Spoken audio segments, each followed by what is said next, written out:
So what is up guys, welcome back to another trade breakdown video.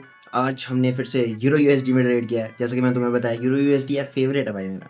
अब इस पे क्या एनालिसिस था, क्या बेसिक साइकोलॉजी थी, और आज हमने $700 बनाया। कैसे बनाया वो मैं बताता हूँ। तो ये मैंने ट्रेड के टाइम पे थोड़े स्क्रीनशॉट्स लिए थे, दिखाता हूँ मैं तुम्हें। पहले मैं तुम्हें डेली से स्टार्ट करता हूँ, क्योंकि हमारा बेसिक रिचुअल यही होता है कि हम डेली से स्टार्ट करते हैं।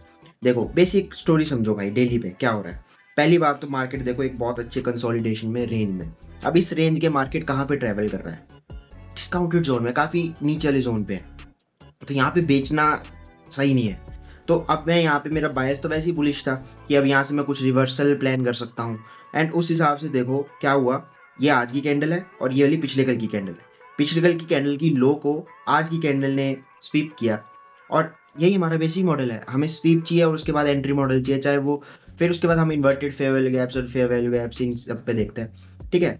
अब देखो यहाँ पे स्वीप हो गया एंड इसके बाद मैंने अपनी एंट्री मॉडल्स ढूंढना स्टार्ट किए। अब मैं आ गया 5 मिनट टाइम फ्रेम पे। 5 मिनट में देखोगे मार्केट टैप हुआ। अब ये कहाँ पे टैप हुआ ये भी मैं तुम्हें दिखाऊंगा। यहाँ पे नहीं दिखेगा, लेकिन मैं तुम्हें चार्ट्स पे जाके दिखा देता हूँ कहाँ पे टैप हुआ था। ठीक है। अब देखो जैसी टैप हुआ, मार्केट ने इंस्टेंट रिवर्सल देना स्टार्ट कर दिया। मतलब यहाँ पे कुछ तो था, ऐसी कोई डिमांड जोन था, ऐसा कुछ था कि यहाँ से एकदम भागा। और लिक्विडिटी स्वीप में ना ऐसे ही होता है हमेशा।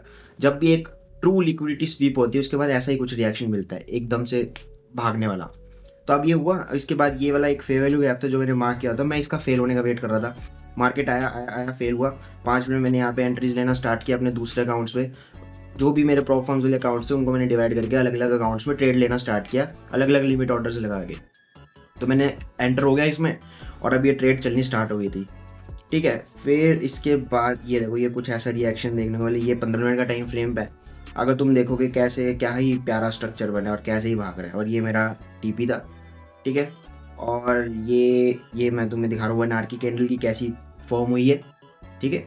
और ये हमारी एग्जीक्यूशन थी और ये हमारा प्रॉफिट था। पर अब मैं तुम्हें चार्ट्स दिखाता हूँ। तो ऑल राइट, तो ये रहा हमारा चार्ट, ये रहा हमारा प्रॉपर टीपी। पर मैं तुम्हें बताता हूँ, मैं पूरा एग्जैक्ट टीपी तक नहीं रुका। मार्केट ने ये जो इतना अच्छा बुलिश रन दिया ना, इसके बाद मैं इसी कंसोलिडेशन में यहीं कहीं पे मैंने एग्जिट कर दिया था। मैं ये पूरा इतना देर नहीं रुका भाई। क्योंकि जब भी ऐसा होता है ना, अगर इसको जाना होता टीपी तक, तो ये अगर ऐसे कंसोलिडेट करते हुए जाता ना, प्रॉपर स्ट्रक्चर बनाते हुए, तो मैं रुकता। पर इसने स्टार्टिंग में मेरे को मोर देन 1:1 दे दिया। तो मैं इसको बुक ही कर लूँगा ना, इतना क्यों रुकना मैंने। तो मैंने यहाँ पे बुक, यहीं पे कहीं पे बुक कर लिया था और उसके बाद मैंने अपना ट्रेड क्लोज कर दिया था। अब मैं दिखाता हूँ ये जो मैंने पहले बात की थी, ये वाला कौन सा जोन है ये मैं दिखाता हूँ। 1 आवर टाइम फ्रेम पे अगर तुम पीछे जाओगे तो तुम्हें यहाँ पे एक फेयर वैल्यू गैप दिखेगा। और अगर ध्यान से, अगर थोड़ा सा मैं इसको जूम आउट करूँगा तो तुम्हें एक प्रॉपर स्ट्रक्चर ही दिखेगा, पूरी लेग दिखेगी।